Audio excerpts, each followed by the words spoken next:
Happy Hanukkah, everybody. F Trump. F Trump. All right, so home for the holidays. I'm back from my senior college for the holidays, back in my house. It's kind of nice at first, you know, you get to see your family, your friends, and that quickly turns to, I got to get the fuck out of here. And so where did I go? I went to the gym. My parents had this great gym out in Wayne called Club La Maison.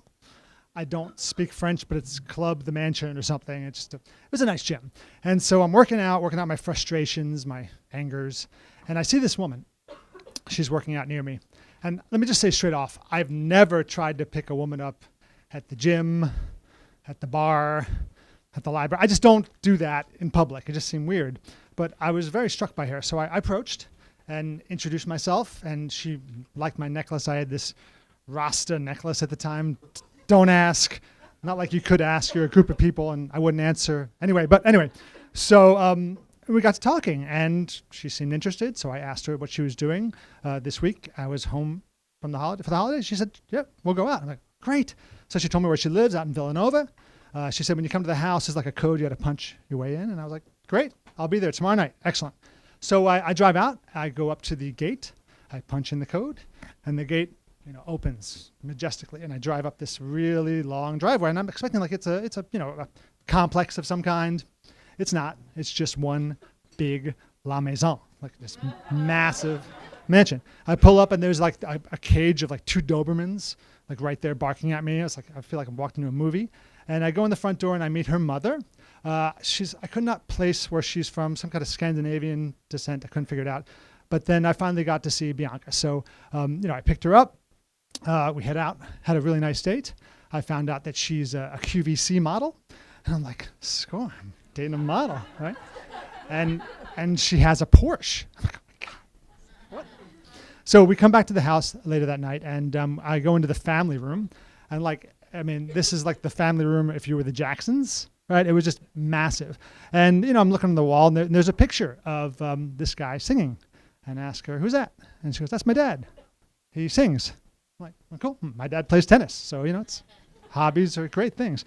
And, she headed out to, I think, go to the bathroom. And I'm looking around and there's some other pictures.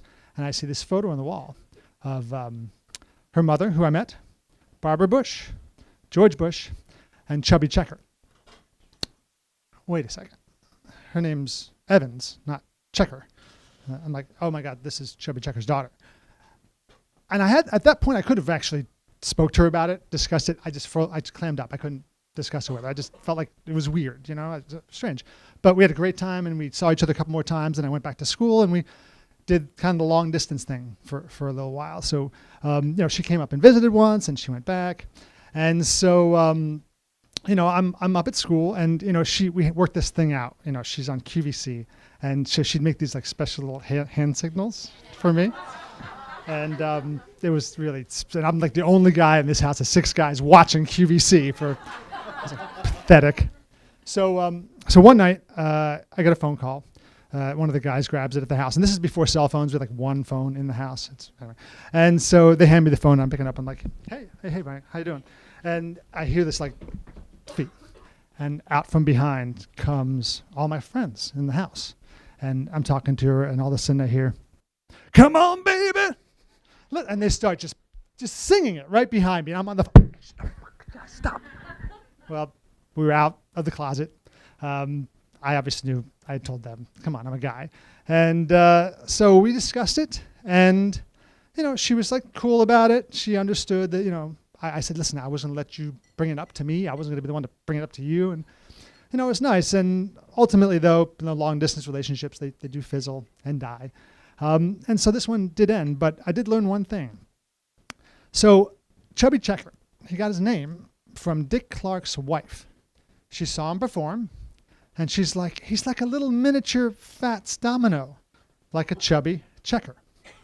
Thank you.